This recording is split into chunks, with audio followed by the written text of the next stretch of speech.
जब मैंने कलवरी सूली पे देखा,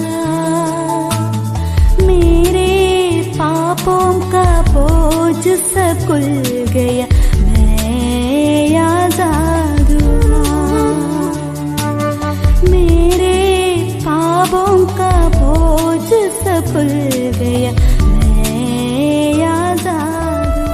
इस नए दिन के लिए हम परमेश्वर का धन्यवाद और स्तुति करें। एक नए सप्ताह परमेश्वर हम सबके जीवन में जोड़ा है, उस परमेश्वर का धन्यवाद हो। इब्रानियों का पत्री उसका 10 अध्याय और उसका 22वें वचन में हम इस प्रकार पढ़ते हैं, तो आओ हम सच्चे मन और पूरे विश्वास के साथ और विवेक का दोष दूर करने के लिए हृदय पर छिड़काव लेकर और देह के शुद्ध जल से धुलवा कर परमेश्वर का समीप जाए। तो यहाँ पर एक बड़ी बुलाहट हम विश्वासियों के सामने रखते हैं कि आओ हम उसके समीप जाए। प्रियो, इब्रानियों का पत्री उन विश्वासियों के लिए लिखा गया है जो पहले यहूदी धर्म में विश्वास करते थे, पुराना नियम के रीति रिवाज के अनुसार वे लोग चलते थे, और उनके लिए परमेश्वर के समीप जाना वे कभी कल्पना नहीं कर सकते हैं, क्योंकि परमेश्वर के विशेष उपस्थिति में जाने के लिए महायाजक को साल में एक बार उनको इंतजार करना पड़ता था। तो कोई भी आम आदमी परमेश्वर की उपस्थिति में उस प्रकार नहीं जा पाते थे। लेकिन यहाँ पर विश्वासियों को कहा गया है कि परमेश्वर के करीब जाओ और उनके समीप जाकर परमेश्वर का आराधना करो। और इस मार्ग के बारे में इसके 19वें वचन में हम लोग पढ़ते हैं, इसलिए है भाइयों, जब हमें यीशु के लहू के द्वारा उस नए और जीवित मार्ग से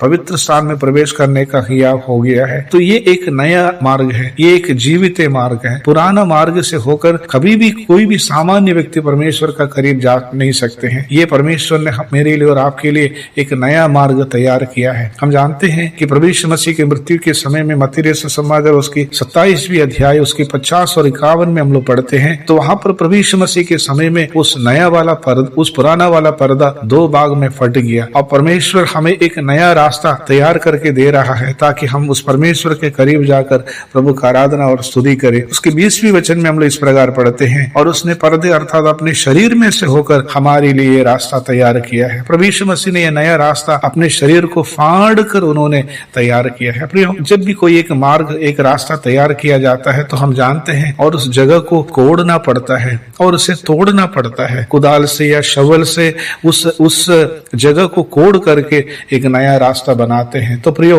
हम जानते प्रभु यीशु मसीह मेरे लिए और आपके लिए एक नया रास्ता, एक नया मार्ग बना रहे थे। तो प्रभु यीशु मसीह को भी इस प्रकार तोड़ दिया गया और प्रभु यीशु मसीह को भी इस प्रकार कुचला गया और प्रभु यीशु मसीह के शरीर पर भी कई बार उन पर वार करना पड़ा। हम लोग यशायाह नबी की किताब और उसके 52 अध्याय और उसका 53 अध्याय में कई बार इस शब्दों को हम देखते हैं कि उनको किस प्रकार कुचल दिया गया है और उनको किस प्रकार अत्याचार कर करके लेकर गए हैं, उन पर किस प्रकार दुख दिया गया है। हम लोग बार पढ़ते हैं। यशायाह नबी की किताब उसकी 53 की 5 में हम लोग इस प्रकार पढ़ते हैं, परंतु वो हमारे ही अपराधों के कारण घायल किया गया, वो हमारे अधर्मों के कारण कुचला गया, हमारी ही शांति के लिए उस पर ताड़ना पड़ी और उनके कोड़े खाने से हम चंगे हो गए हैं। और प्रभु यीशु मसीह हम सब के लिए उनको ताड़ना दिया गया। और हम यूहन्ना सुसमाचार उसकी 16वें अध्याय में जब आते हैं तो वहां पर प्रभु यीशु मसीह का क्रूस की मृत्यु को एक स्त्री, एक बच्चे को ये संसार में जन्म देने के साथ तुलना करके बता दिया गया है और प्रभु यीशु मसीह किस प्रकार दर्द सहकर उस क्रूस के द्वारा मुझे और आपको एक नया जन्म प्रदान किया है। प्रियो, एक बच्चा जब इस संसार में आता है, उस माँ के पर्दे को फाड़ कर वो इस संसार में आता है। उस माँ को कितना दर्द और दुख उस बच्चे को जन्म देते समय बर्दाश्त करना पड़ता है। बताया जाता है एक मानव शरीर 45 यूनिट दर्द तक बर्दाश्त कर सकते हैं, परंतु एक माँ जब एक बच्चे को जन्म देते हैं उन्हें 57 यूनिट दर्द सहना पड़ता है। इसका मतलब है 20 हड्डी जब एक साथ टूट जाती है उस समय जो दर्द इंसान को महसूस होता है, वो दर्द एक माँ एक बच्चे को जन्म देते समय उन्हें बर्दाश्त करना पड़ता, उन्हें महसूस करना पड़ता है। तो प्रियो, अब एक बार सोच लो, प्रभु यीशु मसीह मुझे और आपको नया जन्म देने के लिए और इस नए रास्ते से होकर के परमेश्वर के करीब ले जाने के लिए उन्होंने कितना दुख और दर्द सहा है। आज हम प्रभु का आराधना करने के लिए हम जब प्रभु की उपस्थिति में आए हैं तो आइए उस यीशु मसीह की सूली की उस मृत्यु को, उस वेदनाओं को, उस ताड़नाओं को हम जरा सा याद करें कि हम आज कितने धन्य लोग हैं प्रियो। तो आओ हम परमेश्वर के करीब आकर उसका आराधना और स्तुति करें। और जब हम प्रभु का आराधना करने के लिए प्रभु की उपस्थिति में आए हैं और परमेश्वर चाहते हैं कि हम पवित्रता के साथ साथ परमेश्वर का आराधना करें। अगर आप उसकी 10 अध्याय 22वें वचन में अगर देखेंगे तो वहां पर बताया गया कि हमारा मन को, हमारे विवेक को और हमारा देह को, ये सब कुछ शुद्ध करके हम परमेश्वर की उपस्थिति में जाकर हमें आराधना करना। प्रियो, उस प्रभु यीशु मसीह ने कितना बड़ा कीमत चुकाकर आपको उस परमेश्वर के समीप लेकर के गए। हम जो पापी थे, हम जो अधर्मी थे, परमेश्वर के शत्रु थे, लेकिन यीशु मसीह ने अपने खून अब बहाकर हमारे लिए अपने शरीर को फाड़ कर उनके करीब हमें लेकर के गए। हम उस प्रभु का धन्यवाद और स्तुति करें। और साथ ही साथ हम क्या आज हम उस परमेश्वर का आराधना करने के लिए क्या हम लायक है, हम योग्य है कि अपने जीवन में हम पवित्रता के साथ हमारा मन और हमारा विवेक, हमारा शरीर, क्या हम पवित्रता के साथ उस परमेश्वर के साथ आराधना करने के लिए आए हैं?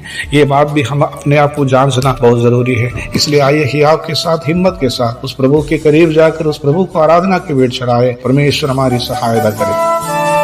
एक बार तेरे खून की धारा में देखा मैंने, एक समझी कि प्यार करेंगे है क्या। जब मैंने अपना दिल में तुम्हें बसाया, जीवन जल की नदियाँ मुझसे उस क्षण से बहने लगी। एक बार जब मैंने कलवरी सूली पे देखा, मेरे पापों का बोझ सब खुल गया, मैं आजाद हुआ।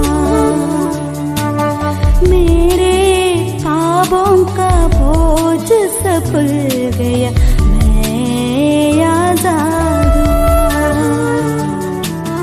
एक बार जब मैंने कलवरी सूली पे देखा, मेरे पापों का बोझ सब खुल गया, मैं आजाद हुआ। मेरे पापों का बोझ सब खुल गया,